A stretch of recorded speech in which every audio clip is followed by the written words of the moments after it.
Are you that person that has had previous injury? You've gone through some of that physical therapy, some of those exercises or stretches, things like that. So this is for you. So sometimes there's just a large amount of activity or exercise or stretches that sometimes you get this giant list of things of, oh, I need to do all this to keep feeling better, to do what I'm, to keep progressing. So yes, that is true. Sometimes that is one of those you kind of need to keep going in order to keep feeling better. However, trying to simplify this for a lot of people would be stretching and exercising. Let's put into perspective on, all right, let's break down first, what is your typical normal work activity, work life? Are you sitting a lot? Do you stand a lot? Are you doing a lot of lifting? Whatever the case may be. And that's one aspect of it. And then the other aspect is in your free time, what are you doing more often activity-wise? Hiking, biking, skiing, whatever the case there, okay?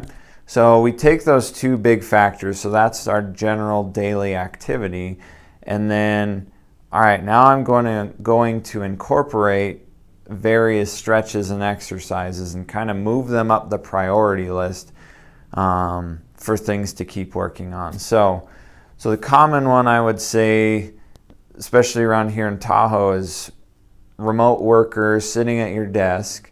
So you're kind of in that flexed forward position, the legs are bent, sitting in a chair, okay? And then in this time frame, so summertime, we've got a lot of mountain biking, a lot of hiking, and then winter there's a lot of skiing, snowboarding, that kind of stuff. So a lot of those are shortening up kind of that quad, shortening up some of those abs, stretching out and sitting on the glutes, hamstrings, or stretching those.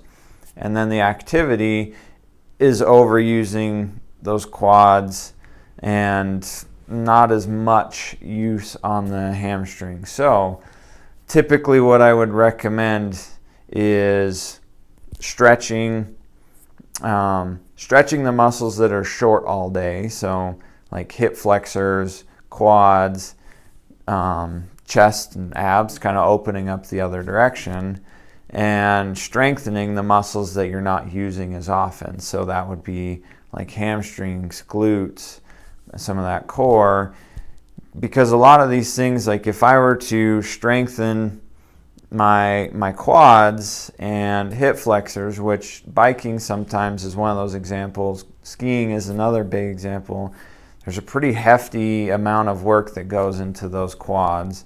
And so if strengthening those, I'm not saying that's bad, but I'd rather strengthen the other muscles that are trying to balance everything out.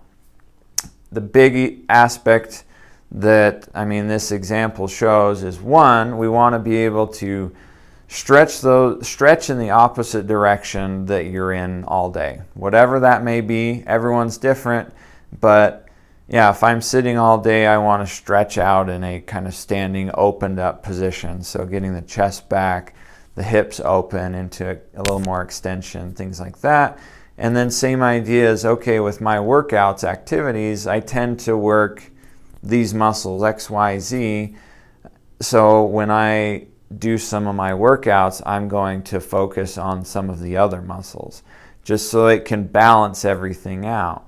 Because that's the big factor with trying to keep ourselves in an upright position and keep ourselves moving well, is if we're balanced front and back, side to side, things will move better. And all that really, like, if we can keep that concept in our mind, that makes that giant list of exercises, all right, I'm going to prioritize today. I only have 2 minutes to stretch and exercise. What should I do? I would focus on those opposite things that we're doing throughout the day. So trying to get a couple of those stretches in to make sure that we're moving better, strengthening, trying to get those other things to strengthen well so it balances things out. So again, long story short, stretch the opposites that the opposite muscles that you're tightening up all day, and then strengthen the other muscles. Obviously, throw in is after you get that top priority of what you should focus on, then start working through some of those other muscles and things to keep yourself moving well. But that's going to be a really easy thing to remember that can help you out through all sorts of different injuries and trying to avoid a lot of these re-injuries that are really common after things happen and as we get older. So hopefully that helps. I'm Dr. Darren Howarth with Summit to Shore Chiropractic. Thanks for watching. We'll see you next time.